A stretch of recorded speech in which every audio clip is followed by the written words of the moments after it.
Welcome into week 2 of the Low Post Pod. I'm your host, Christian Martinelli, with my co-host here, Kyle Finn. Another great week of games last week. Starting to get into the season now. It was pretty exciting. Kyle, good to have you back again. It's just the two of us again. What do you think of last week? The games were definitely more tight last week.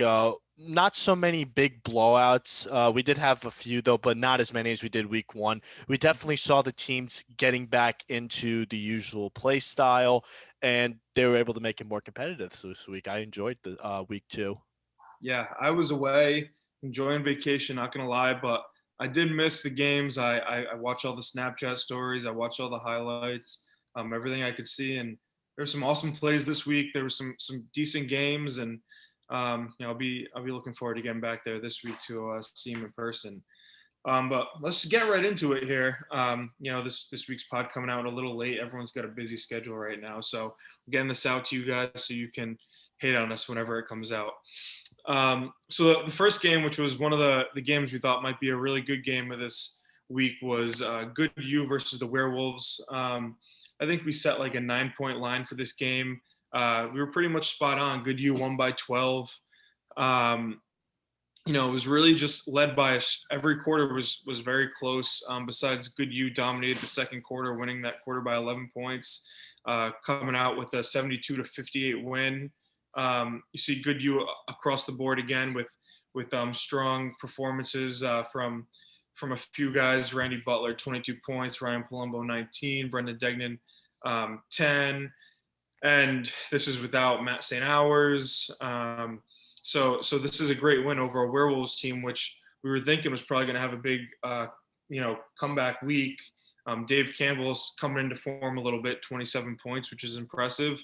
But a rare quiet week from Brian Heston. I don't know. Obviously, I wasn't there, so I'm not sure what exactly happened. But only 9 points from a guy that usually is going to score you 25 to 30 a game. So obviously, that definitely hurt their chances. Did you see this game? Were you watching this one? Yes, I was. This was on court one. Okay, so what do you think of this game? It was an interesting game. It's the Werewolves took a different approach to handling Good U, and they did that by fouling a lot, especially taking in consideration that the rules are different compared to regular NBA. In Legacy, obviously, you can foul as many times as you want, well, except without fouling out. But there's no free throws. Like if you do like a regular like common foul, if it's not on the shot, it's just a regular inbound. So what Werewolves were doing was they were taking advantage of that rule and slowing down Good U because they saw Good U play that transition defense to offense last game, and that's how Good U was able to win so big against the Stampede. The Werewolves did not want that, so they took a different approach to that, and they really slowed them down. And they kept it competitive for 3 quarters. The only time that the Werewolves were very slappy and they were not doing that fouling, and Good U was doing that transition defense to offense was in that second quarter where they put up 11-point difference. Right. And yeah, and even speaking of free throws, a glaring stat right here. Werewolves 4 for 17 from the free throw line, 23%. That's pretty atrocious, no matter how you look at it. So that's something they definitely got to clean up. You got to take those free throws and really run with them. Even Good U, they weren't very good from the line, 9 for 20, but I mean they're still 2 times better than the Werewolves were. So that's something they definitely got to clean up. I think the Werewolves will definitely come into form here.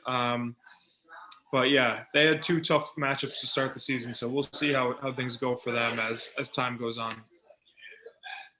So going to the second game of the weekend or the week, RI Warriors versus the Mambas. This is a game that we thought the Warriors might win pretty handily. I think we might have gave them 15-point favorites, something like that. And the Mambas, you got to give it to them. They played them tough, and they kept it close throughout the whole game. I was following it on Snapchat, and Mambas were right there pretty much throughout the whole game.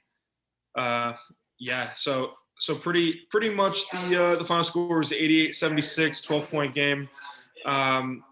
Mambas across the board, they had 5 guys in double digits, which is actually a great showing from them.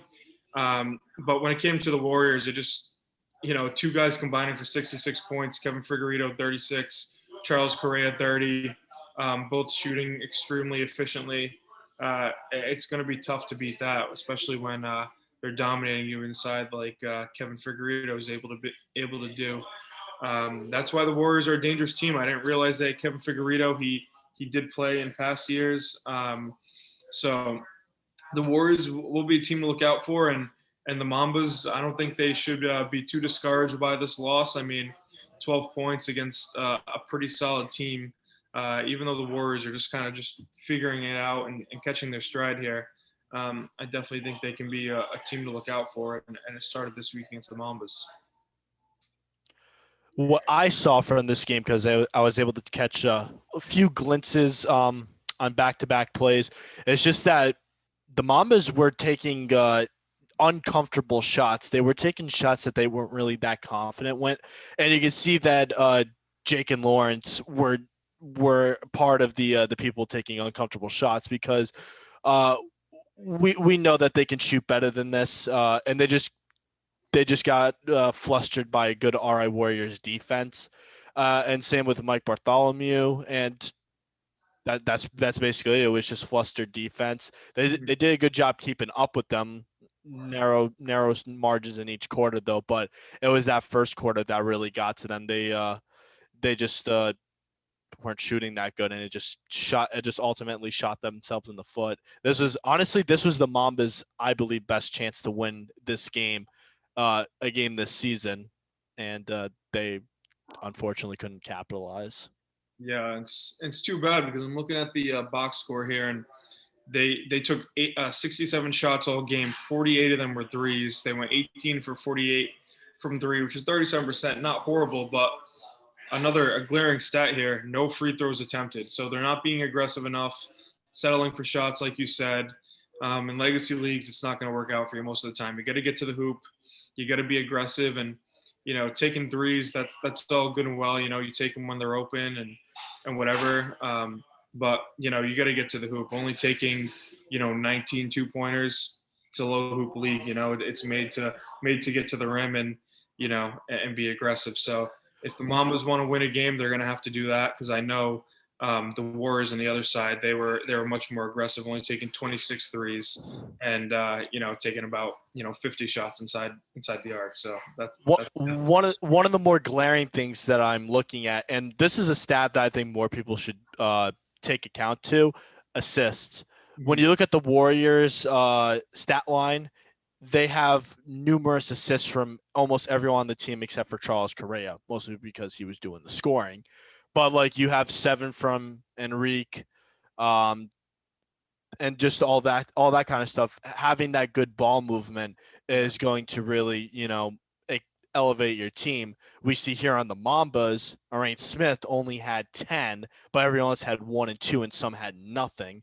right. So allowing those other players to be involved with getting assists, making that extra pass, really helped the Warriors win, because they shot better. They shot over 50% because they made that extra pass, getting it to a player who's either wide open or can lead another player in to make an easier shot. And that's clearly why the Warriors won this week. Right, and ball movement, like you said, so important, especially in legacy leagues. With only being 8 players on the court instead of 10, there's that much more space. Good ball movement can definitely lead to a lot more baskets. So I think that's something the Mambas will figure out as the year goes on. Hopefully they can grab a win or two here. I think they're capable of it. Shooting that many threes and still coming close against solid opposition. That's not all that bad. So now moving on to the game of the week, the game everyone was looking forward to, Lob City versus Duyer's boys. I think we ended up settling on Lob City as a 1-point favorite. And I feel good, again, to be on the right side of history. Duyer's boys end up winning this game pretty handily, 83 to 63. Not to be forgotten, Lob City was missing Jose Mercado. Were they missing anyone else?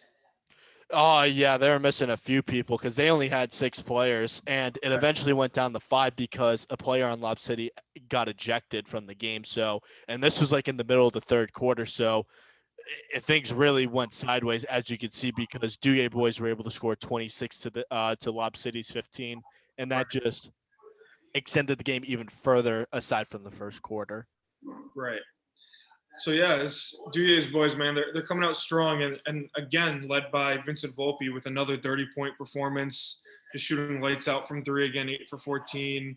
John Kuto, I know he went down injured, I think, so his numbers might be a little less than his normal. So you might have to tell me what you saw with the injury, how bad it was. But I also see Shane Patrick, huge performance from him. Usually he's more of a hustle guy. Not everything always shows up on the stat sheet from him, but this week, 14 huge points, 3 of 9 from three. He was really pulling it this week. When he can actually, score some points and bring that energy and, that defense, it's going to be scary for teams. Again, Brian Yarcy, 13 points. I hope we're saying his name right again. I'll have to ask him next week. But across the board, Duyer's boys, they're real dangerous, especially when more of the role players are actually stepping up and putting up these great performances. So before we get into this, what happened with John Kutu? Did you see that? He had a cut in his eye, like in this area of his eye, and he started bleeding very badly. He obviously got checked out of the game, and I don't know if he went to the hospital not to get his wound treated. I don't know if he has stitches or anything, but he was good. He was in good spirit. I talked to him for a little bit afterwards. He's going to be fine. It was just a normal basketball play, and it just stuff happens in basketball. I've gotten my eye cut before. It's right here. Stuff happens. The elbows start flying, especially in this league. Yeah. So it's interesting. Obviously, everyone would have liked to see Lob City at full strength, but you can't take anything away from Duyer's boys, man. They haven't lost in I don't know how many games, maybe 8, 9, 10 games. They're on just an amazing streak right now. From 2 years ago, they're red hot. In my opinion, again, I was shocked that they didn't come in and won in the power rankings. They came in at number 2. Whatever, good you. They're putting up a good performance this year, but listen, Duyer's boys handled them in the championship a few years ago. I think Duyer's boys should be, ranked number 1 in the power rankings, and we'll see what happens to the power rankings. But I think in time they'll probably get to the top. But yeah, so what happened with Lob City? Because obviously Duyer's boys was able to start hot and just take total advantage of them not having, Jose Mercado, who's obviously a top 5 player in the league.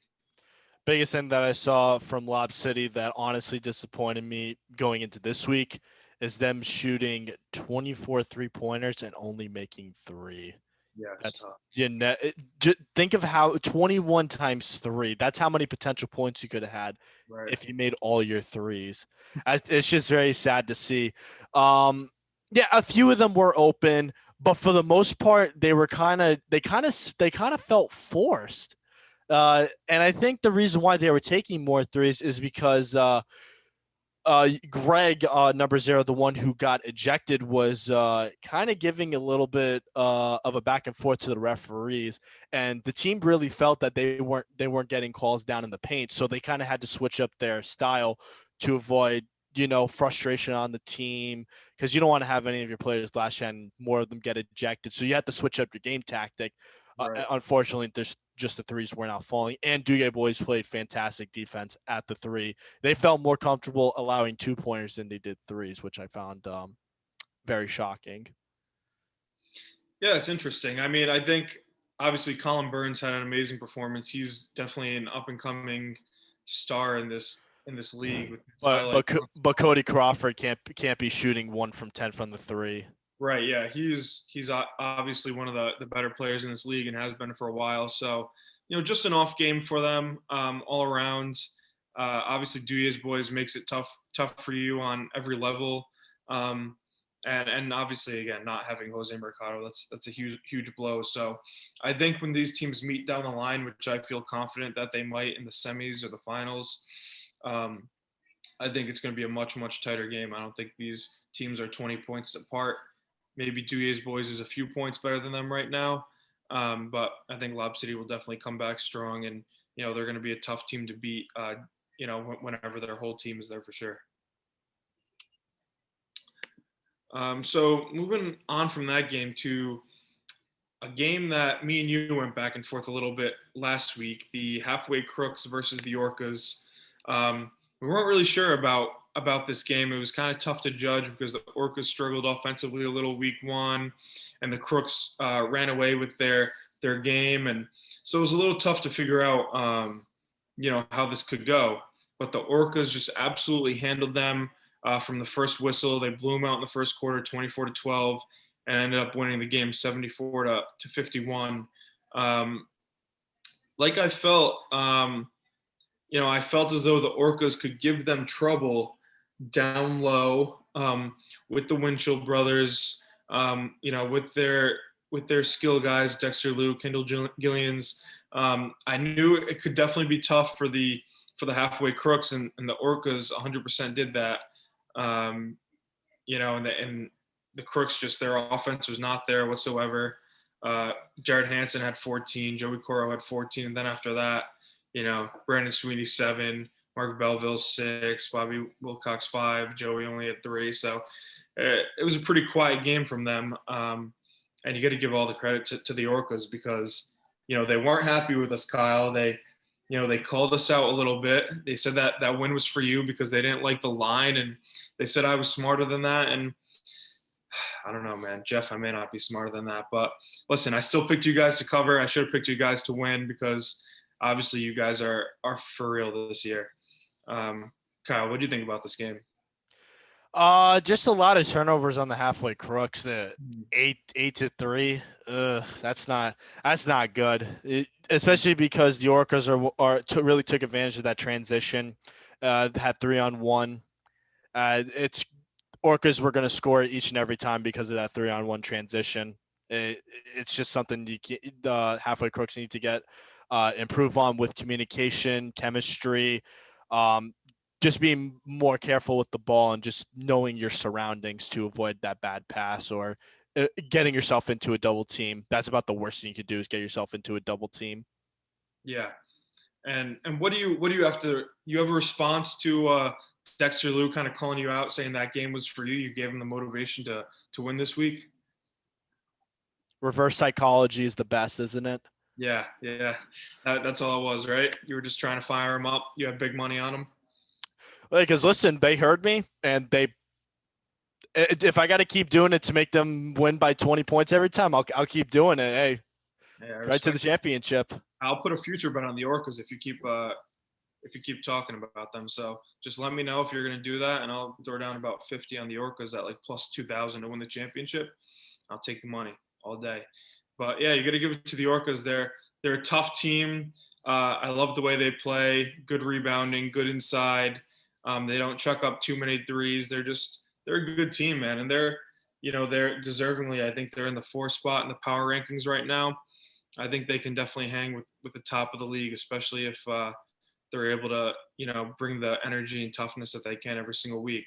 Halfway crooks, not 100% sure. I don't know if it was just off game or, if the Orcas are really this much better than them, but I really thought this was going to be a very, very close, hard fought game. And the Orcas just really set the tone from the start, huh? Yeah, that's what it seems like. Because I know Brandon Sweeney can shoot better. I know Mark Belleville can shoot better because we talked about them. They put up more points than they did last time. I don't know why they didn't put up as much. I don't honestly have an answer. I didn't get a chance to really watch this game. I saw glimpses, but those times on the turnovers and stuff, like they were just like not very smart plays. And I think because of how early it happened in the game, it kind of really set the tone for how the rest of the game would go, unfortunately. And it was just too big of a hold for them to climb out of. Yeah, that's tough. And get into the next game of the week: Ozone Boys versus Ball Don't Lie. Another team that's getting themselves in a big hole. 2 back-to-back blowout losses is Ball Don't Lie, new team to the league. Ozone Boys beat them down 77-49, so 28-point win here. And it all started in the first half. Ball Don't Lie, 14 points at halftime. They were already pretty much out of it at that point. Really slow start. Struggling a lot shooting, 30% as a team. Only one person in double digits. Ozone Boys, on the other hand, they had 4 guys in double digits, very, very efficient, shooting over 50%. Zach Brooks 15, Paul McGuire 15, Eric Isom 12, Luke Hogan 12, Patrick Hogan 9. I saw the highlights. There were some sick dunks they had, like usual, very athletic team. I think they were number one on the one of the Hogans was number one in the top 5 plays this week. So Ozone Boys, man, they just get it going. I think you get to watch this game. What did the Ozone Boys do that just really let them pull away with this game so early? Oh boy, that they a special team. I wish I wasn't running scoreboard for this game because just some of the dunks that I saw and some of the like flashy passes and stuff that I saw from this team made me want to jump out of my chair and just scream because it was just so lovely to see. This is what basketball is about, and they play it so well. You can clearly see it because for the teammates Luke, Paul, Zach, and Reek double digits. That's all what it's all about. Making those smart shots, taking advantage of the height advantage, the low rims, dunking, alley oops, communication. They did everything beautifully. It was so beautiful to watch. I can't wait to see them next week. My God. And this is the Ozone Boys, the type of Yeah. performance that I was looking forward to from them because I know they were capable of more than what they did last week. They were sleepwalking a little bit. This week they came out and they proved that ball does lie once in a while, and they beat them down pretty good. Ball don't lie. I can't. Yeah, what you can say. I was gonna. Well, since we're gonna get on the ball and lie, Mhm. Ozone really got in their head. They Yeah, really got in the head with the dunks and everything, and just the great bench reactions from mhm. Ozone really was getting into ball don't lie, and it really like got into a lot of the players because a lot of these players here shot 33%, 36, 11. They were not taking smart shots. And a lot of these like huck up shots were in garbage time. So that really lowered their field goal percentage and stuff. One of the things that I saw out of this game, I don't know how number 6 Greg Bell did not get ejected from this game because first off, he didn't show up with his jersey. So that's by the rules, it's an automatic T. And Mhm. then he was arguing with the refs. He was saying that their calls were incorrect and stuff and saying that he was the thing, though. I couldn't believe it because these were the same referees that were ref in the last game when number 0 got ejected. I thought Mhm. they would have ejected Greg Bell, simple as that, but they let him stay in the end, though. But oh man, this was a really ugly game for Ball Don't Lie. I hope I get to see better days from them. And one of the things that I did learn talking to Nick Pasha after the game is that they never had a single practice once Yeah.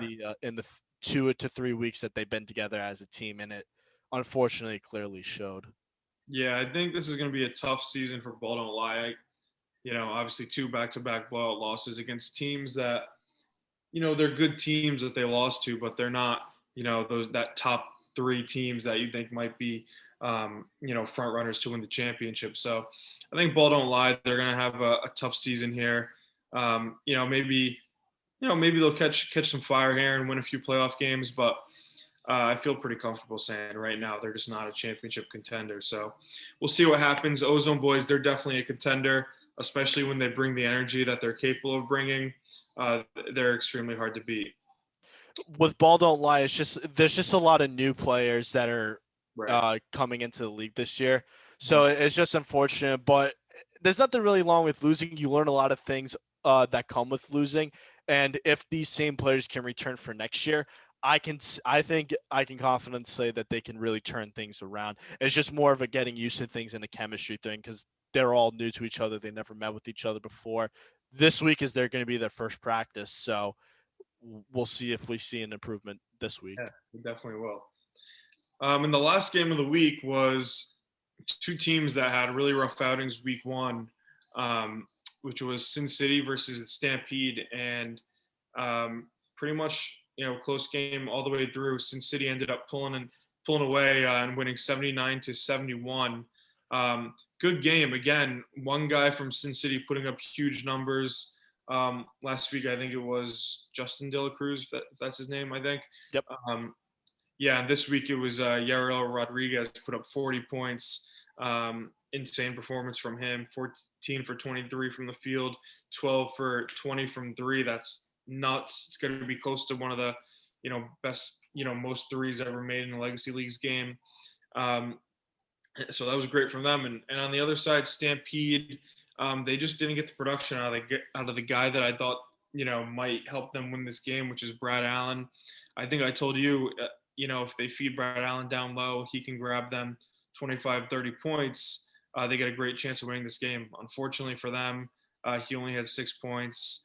So it was tough. Todd French could have shout him out 30 points. He had a great performance, but besides that, it was a kind of tough showing when you expected Stampede to maybe beat him up down low with only 5 guys on the Sin City. But Stampede, I'm not really sure where they go from here.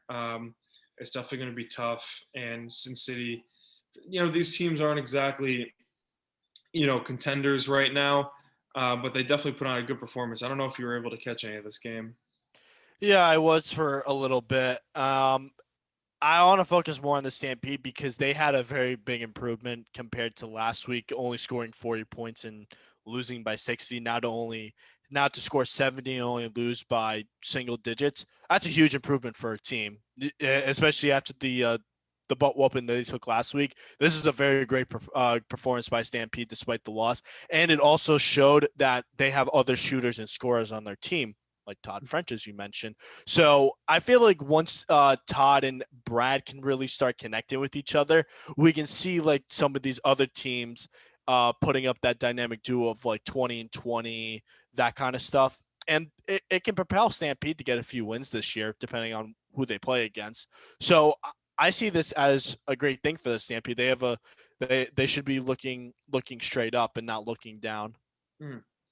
Yeah, so that's a good perspective to look at it from. I think Stampede, they definitely have the pieces to win some games here and there. Sin City, no denying they can score the hell out of the ball. Week one, they scored 80 something points this week, 79. So they have some legit scores on their team. So I think that's what they have going for them. Obviously, numbers aren't in their favor whatsoever. 4 guys week one, 5 guys week two. But if they can get their whole team there, 6, 7 guys, whatever it's going to be, I think they have a good chance to stick in a lot of games because of the way they're able to score the ball at such a high rate. So Sin City is definitely a team to keep an eye on, in my opinion. Yeah, I can definitely see them being like one of those middle of the pack teams that can upset one of the top tier teams. I still want to see more out of them, obviously, because they haven't had a completely full squad. Uh, but I have confidence that they can at least pull 1 to 2 more upsets, whether it's in the playoffs or regular season this year. They still have good chances. Definitely. And so that completes all the recap of week 2 games. So if we just go over week 2 here, who was a player that stuck out to you the most? Uh, it's it's difficult because to choose one player is hard, but Mm-hmm. that one player I do want to single out, and it came from the Lob City Dugue Boys game, is clearly Vincent Volpe. 30 Yeah, points, 11 to 21, 50% shooting, 57% 3-point shooting, 6 rebounds, 2 steals. That's pretty important too. Is the 2 steals that he played a huge contribution to helping everyone else around him score big and really make Lob City have their backs against the wall, especially in that first quarter. He had such a huge impact, and once he was able to get everyone else going, then they were able to lay it on in the third quarter, and then by then, I think that's when Lob City just said, "We'll let them win this game. We'll focus on next week." right. And yeah, Vincent Volpe was my player of the week last week, basically. So yeah, obviously that's a great choice. He's been going off right now. He's probably front runner for the MVP on the best team, playing the best. But we got a long season ahead of us here. Well, shortened season, but still, we got 5 more games in the regular season here. Um, I'll go for Sin City here because I don't know if anyone really expected it. I'm not sure if Yariel Rodriguez was even there week one, but 40-point game. You got to get some props for that. 12 for 20 from three. That's unreal, really, 60%. You're not really going to see many better shooting performances than that. So yeah, I got to shout out Yariel. Obviously that he had a few rebounds, 6 rebounds, 1 assist, but those don't really matter when you're filling it up 40 points at an efficient rate. So um, I think he definitely deserves to grab a quick shout out on an amazing week. So we'll see what happens. I'm looking forward to week 3. So let's get into it because I'm starting to have fun. I like when these teams have something to say and they feel disrespected by our picks and whatever. So um, first game of week 3, really good game. Might be the game of the week, honestly, which is Ozone Boys versus Lob City. Ozone Boys coming off a great win. Of course, we just talked about Lob City coming off a loss, not having their best player there. So this is a game where you have to favor Lob City, assuming that they're going to have their full squad there. They're just very, very dangerous, very explosive. In my opinion, I think Lob City should be probably a double-digit favorite here. Even though I love the Ozone Boys, it's just, we're talking about Ozone Boys versus Lob City grown men. So there is a slight difference in strength and size here that I think could give Lob City an edge. I think maybe in my mind, I'm thinking like 12-point favorites. What are you thinking for this game? Because it's definitely going to be a good game, even though I'm saying double digits. Well, the biggest thing is you hope that Lob City has a full squad, and we just saw Lob City in week 2 when they don't have a full squad. They kind of underperform. So it's a little hard to judge this game. I've seen the Ozone Boys play at a full squad, with their coach and their all their boys are together, and their chemistry unbelievable, scoring unbelievable. They play a great game. So I want to take the Ozone Boys, especially after the win that they just had. I was not expecting them to put up the same performance they just did. I kind of was doubting them a little bit, but my expectations are pretty high for them. So I'm going to ride the Ozone Boys. You think that they'll be able to cover 12 points? Is that what you're saying?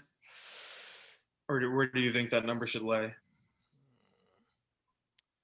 I want to lower it a little bit. I want to go down to 5. 5. I can meet you at like 8. That sounds good. I can meet you there, and then I'm just assuming that everyone's going to be there for Lob City. Obviously, if Jose is not there, then it's a totally different story. But I'm just going to assume everyone's there. I like the number 8. I'm going to go with Lob City, even though big Ozone guy. And you're going to take Ozone to cover that. Fair enough. I respect that. I think it's actually going to be a really good game. There's a few games this week that could be blowouts, but I don't think that's going to be one of them.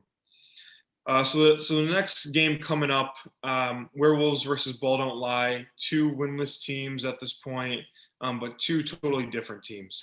We're looking at Werewolves, who lost to arguably the 2 best teams in the league, at least up there. And we're looking at Ball Don't Lie, who lost to 2 middle of the pack type of teams. So this is, the Werewolves game to lose 100%. I think this is their bounce back game. I think this is where they begin to find their mojo a little bit. I think Werewolves are going to end up winning this game by 15 to 20 points, say somewhere in like the 17-point range. I'm thinking the Werewolves are going to win this by. Just because Brian Heston had a little off game, I think he'll come back strong. Dave Campbell's finding his groove, and Ball Don't Lie, they're just having a lot of trouble finding any offense whatsoever. For me, I will do Werewolves, and I see them winning by at least 10 points. I think Ball Don't Lie does make does make a big improvement, especially because now that they're actually meeting, they'll be improving their chemistry, and maybe we'll see some plays being run. I don't know how serious they'll take their practices, or what they'll do, but I definitely should see an improvement, especially from last week. But it definitely will not be enough to beat the Wolves because they already have faced the best two teams. They'll be ready for like the bottom to the middle pack teams, and this is simply what this matchup is. It's going to be a bottom of the pack team they're facing against, and I just see Werewolves winning by at least 10. Yeah. So I don't know, can be at like 13 points here.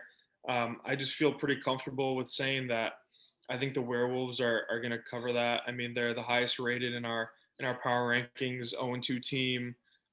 We got them at 8. We have Bull Don't Lie at 11. And I feel like that's pretty spot on, honestly. I think the Werewolves are better than the 8th team in the league, but when they don't have a win, it's hard to put them, up there in the list. So I like the Werewolves to cover. I think the Werewolves might win this game close to by 20 points, especially probably being frustrated, I would assume, after the first 2 weeks. You think they're going to cover that? What I say, 13 points? You think they'll cover that 13 points? You think Bull Don't Lie is going to make it a little tough? That's tough. That's difficult. Yes. From what I've seen with Ball Don't Lie, I don't really feel confident that they'll make it difficult. So I'll have Werewolves cover 13. All right. Yeah, and I just would be shocked if the Werewolves don't come out totally hungry and just set the tone here. So going on to the third game of next week, it's going to be Halfway Crooks versus Duyer's Boys. I know who I'm favoriting in this game, 100%. It's going to be Duyer's Boys. To me, they're the best team in the league right now. Halfway Crooks did not look good last week, although they did look good week 1. Duyer's Boys have looked fantastic, beating 2 of the best teams, better teams in the league by 20 in both weeks. I'm thinking this is going to be a 20-point spread, honestly, because they beat 2 teams that are, arguably, I mean, Lob City's definitely better than Halfway Crooks, and Werewolves are probably on about the same, the same level as Halfway Crooks. So they beat both of them by 20. So I think it's only fair to set this line at about 20, 21 points. What do you think when you hear this game? Obviously Halfway Crooks didn't have it their way, and Dewey Boys coming off a great win. I would do Dewey Boys 15-point spread because we had the Orcas Halfway Crooks game at a 5 in favor of Orcas, and they beat that spread by 20 points. So I'll definitely say 15 for Dugay Boys, especially because they're just really hot right now. Because their teammates are dropping 30 with Vincent, then everyone else comes in with at least 15, and this is from 3 different players too. So it's just really hard to stop, because if you stop one player, another guy can catch fire. Right. I think the only way that Halfway Crooks will cover that 15-point number, which I'm good with that. I'll take the 15 right there. I think the only way is if they feed Dylan Lincoln and they feed Brandon Sweeney and let them work inside. Obviously, Dewey's Boys, they have Shane Patrick, who is very solid on defense and tough and plays with all that energy. And they have Nate Kirschenbaum coming on the team too, who's a big body and a good big man. So they definitely have, the guys to deal with them. But I think Halfway Crooks, if they can feed their big guys and let them work, they have a much better chance of keeping it close. But again, I'm thinking Dewey's Boys are going to cover that number. I think they're going to win, somewhere between, 20 to 30 points in that range. I just think they're too good right now, too hot, and I don't think the Halfway Crooks are really on their level. They're a good team without a doubt, but they're just not Dewey's Boys level. There's levels to this business, that, Kyle. Mm-hmm. And who do you take? Did you take Dewey's to cover? Yep. Okay, sweet. All right. Here's one between our number 1 team in the power rankings. It's going to be Good U versus the RI Warriors, who are number 6 in our power rankings. So it's a decent matchup according to our power rankings. Obviously, Good U is going to be favored here, number 1 team in the league according to the people that vote, our interns and everything. So what do you think about this game? Because Good you right now is showing that they're a force to be reckoned with, and the RA Warriors, two performances, you just say, they're ranked sixth right now out of 12. I think they've shown to be a pretty average team overall. So what do you think? I'm going to take Good U because in these 2 weeks that I've seen Good U, we've seen them dominant playing fast, and we've seen them play dominant defensively when the game is slowed down. So when you are able to do that at both paces, that's truly special. So I will take Good U. I will say confidently by 10 points they will cover the spread. Yeah, 10. I like that 10 number. I think RA Warriors can give them a little difficulty with their physicality for sure. Um, but good you for sure. I was thinking, yeah, somewhere in the 10 to 15 point range. So maybe we want to throw it at 12. We can say 12 is a good number. And I'm heavy on the favorites right now, honestly, but I can't stop good you. I just think is a force to be reckoned with. I think RA Warriors, although they're coming off a solid win, beating Mambas by 12, I just think Good U is going to be too much to deal with, especially, which is the tough thing with Good U is in the past they have had like an attendance issue, so not everyone always shows up. But assuming everyone shows up for Good U, I think this could be a tough night for the Warriors, and I think 15 to 20 point win for Good U this week. I hope that the RA Warriors impress me. I hope they prove me wrong, or at least they cut it, they lose by single digits. I think that would really be a powerful statement by them that they can run with the big dogs. Mm-hmm. Even though it may not be a win though, that but the fact that they're making Good U like really try, and they have to really make like their lives difficult up until a certain point. I think that would be a great thing to see because the RA Warriors can pull something off in the playoffs. I have Sure. confidence. Yeah, they definitely can. And that game, I think it could be good, especially if not everyone shows up for Good U, which has been a pretty common occurrence in the past. So, moving on to another game, Mambas versus Sin City. Mambas, they're ranked 12 in our power rankings. Sin City, after a solid win this week, they moved a little bit up in the power rankings. I think they're 8 or 9. What's it say here? They're 9 on our power rankings at 1-1. So this is a game you have to favor at Sin City. They've had two very good scoring performances. Mambas, although they played tough last week, they settle for too many shots. Um, so I think this is Sin City, but not by a wide margin. Honestly, I think Mambas are actually a little bit better than maybe they've shown.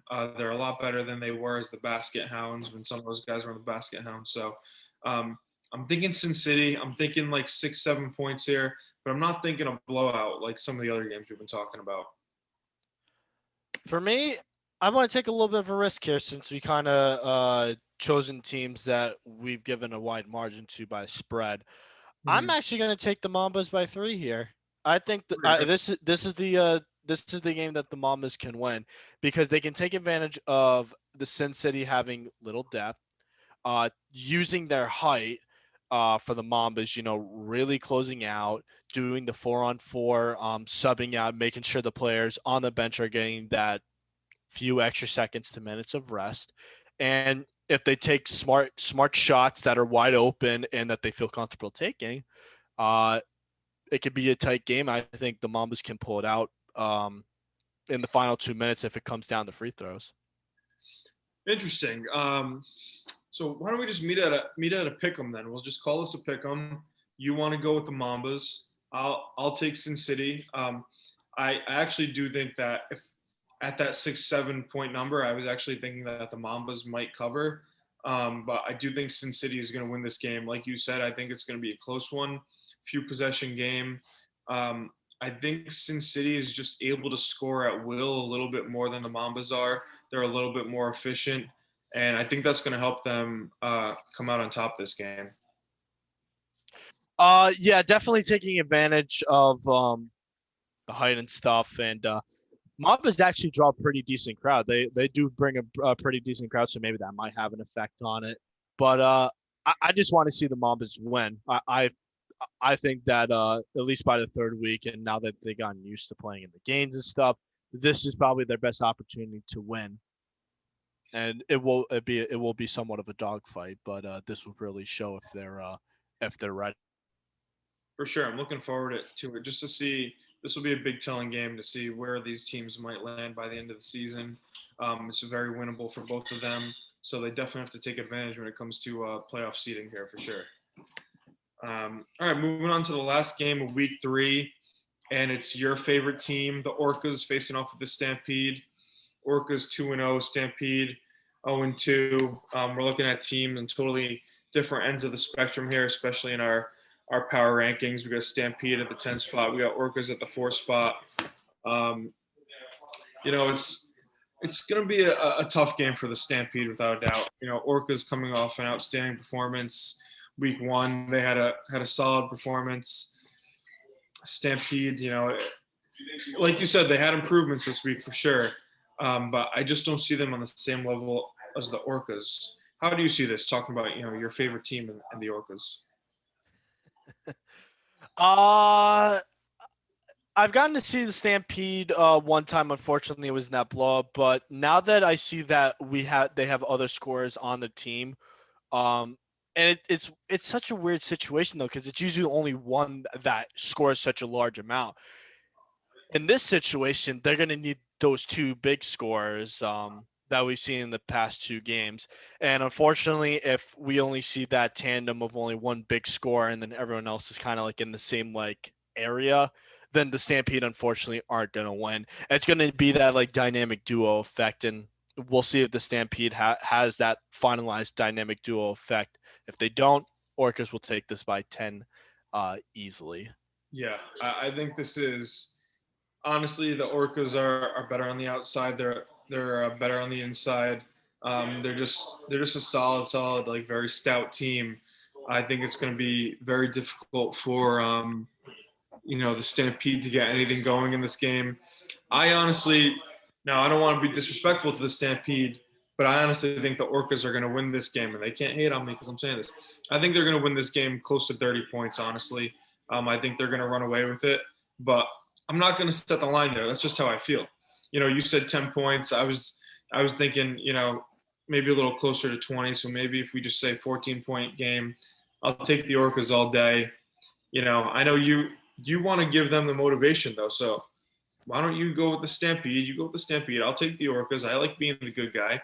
So, you can be that guy that just, all year you pick against them and they just get hungrier and hungrier. Maybe it leads to a ship. Yeah, Stampede, I hope you guys are hearing me.